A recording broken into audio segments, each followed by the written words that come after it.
안녕하세요. 오늘 저희는 여러분이 보내주신 다양한 자료들, 뉴스 기사나 증권사 리포트 같은 것들을 가지고 삼양식품 이야기를 좀 깊게 파헤쳐 보려고 합니다. 네, 안녕하세요. 요즘 불닭볶음면 때문에 정말 뜨겁죠? 맞아요. 근데 혹시 그거 아셨어요? 삼양식품 매출의 거의 80%가 해외에서 나온다는 거요. 네, 그 부분이 사실 삼양식품을 이해하는데 굉장히 중요한 포인트 같습니다. 그렇죠. 자, 그럼 바로 한번 시작해 볼까요? 이 성장세가 정말 기록적입니다. 2025년 1분기 실적만 봐도요. 매출이 5,290억 원. 네, 5천억 넘었죠. 그리고 영업이익은 1,340억 원. 이게 사상 최대 실적이라고 하더라고요. 맞습니다. 작년 같은 기간이랑 비교하면 매출은 한 37%, 영업이익은 무려 67%나 늘어난 수치죠. 와, 67%요? 정말 대단하네요. 역시 이 모든 성장의 중심에는 불닭볶음면이 있는 거겠죠? 네, 그 부분이 핵심입니다. 특히 수익성을 좀 주목해 볼 필요가 있는데요. 삼양식품의 매출 원가율 있잖아요. 이게 한 56% 수준이에요. 56%요? 네. 근데 경쟁사들 보면 농심이 71%, 오뚜기가 82% 정도거든요. 훨씬 낮은 거네요. 그렇죠.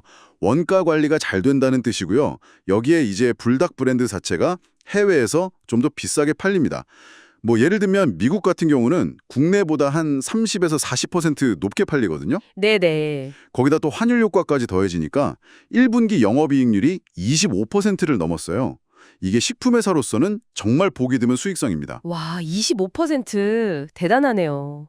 그럼 아까 말씀하신 해외 매출 비중이 이게 77%에서 80% 사이라고 하셨는데 이건 이제 내수 기업이 아니라 완전 글로벌 기업이라고 봐야겠네요. 그렇죠. 2024년에는 이미 해외 매출만으로 1조 3천억 원을 넘어서면서 소위 1조 클럽에도 가입했고요. 특히 미국 시장에서의 성과가 정말 눈부십니다.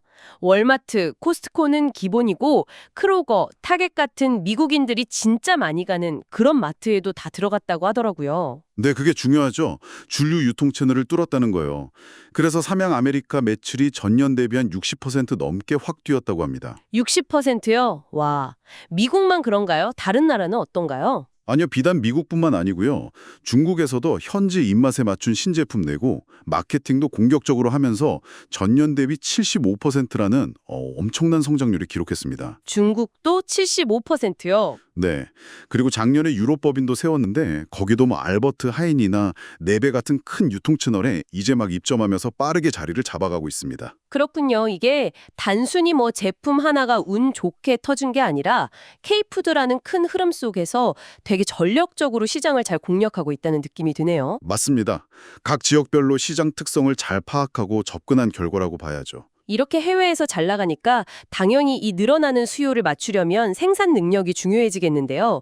마침 어제였죠. 2025년 6월 11일 경남 밀양에 제2공장이 문을 열었다는 소식이 있었어요. 네, 바로 그겁니다. 밀양 2공장이 이제 본격 가동에 들어갔는데요. 이게 연간 8억 3천만 개 정도의 라면을 더 생산할 수 있는 규모예요. 8억 3천만 개요? 네, 그래서 기존 생산량 대비 한 35% 정도 늘어나는 효과가 있습니다. 와, 35%나? 로 대응할 수 있는 공급망을 확보하는 거고요. 네, 그렇죠. 그리고 생산 효율성도 극대화하는 거죠. 특히 이번 공장에는 그 자율주행 물류 로봇 AMR이라고 하죠. 그런 첨단 기술이 도입된 스마트 팩토리입니다. AMR 로봇이요? 기계 공장에서 물건 자동으로 옮겨주는 그런 건가요? 네, 맞아요. 그래서 효율을 높이는 거죠.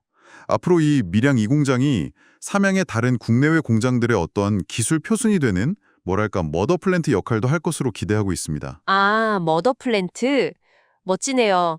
근데 이런 대규모 투자가 가능했던 건 역시 실적이 뒷받침되었기 때문이겠죠? 정확합니다. 2024년에만 영업활동으로 벌어들인 현금, 이게 3,500억 원이 넘었고요. 재무 상태도 그 사이에 굉장히 좋아졌습니다. 네. 이게 이제 밀양 2공장 건설의 든든한 배경이 된 거죠. 근데 여기서 멈추는 게 아니라 한 2천억 원 이상 들여서 중국의 현지 공장을 짓겠다는 계획도 가지고 있고요. 중국에도요? 네.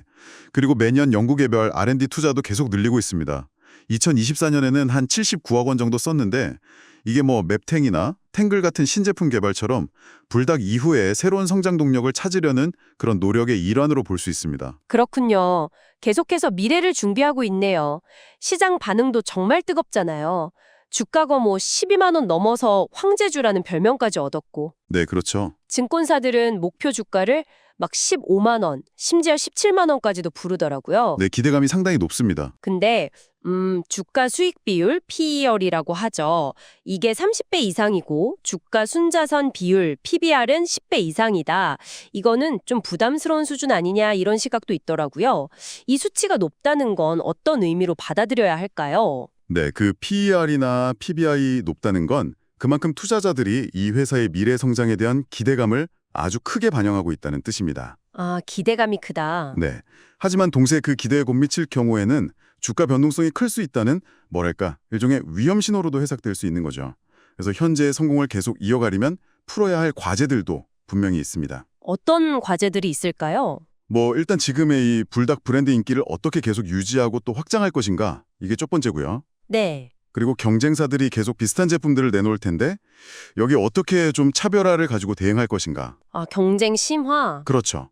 그리고 가장 중요하게는 이 불닭을 이을 만한 제2, 제3의 히트 상품을 과연 성공적으로 만들어낼 수 있을 것인가. 이게 관건이라고 봅니다. 그렇군요. 불닭의 성공 신화를 계속 이어갈 수 있을지 아니면 새로운 동력이 필요할지.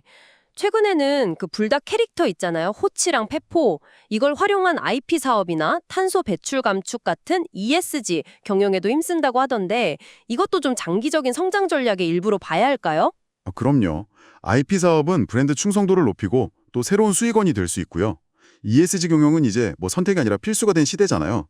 지속 가능한 성장을 위해서는 반드시 필요한 부분이기 때문에 장기적인 기업 가치를 높이는데 분명히 도움이 될 거라고 봅니다. 엔진을 바탕으로 세계 시장을 공략하고 또 거기서 번 돈을 미래를 위한 투자로 다시 연결하는 이런 선순환 구조가 굉장히 인상적이었습니다. 네, 아마 청취자 여러분께서도 흥미롭게 들으셨을 것 같습니다. 이게 단순히 그냥 라면 회사 하나 잘 나간다, 뭐 이런 이야기가 아니고요.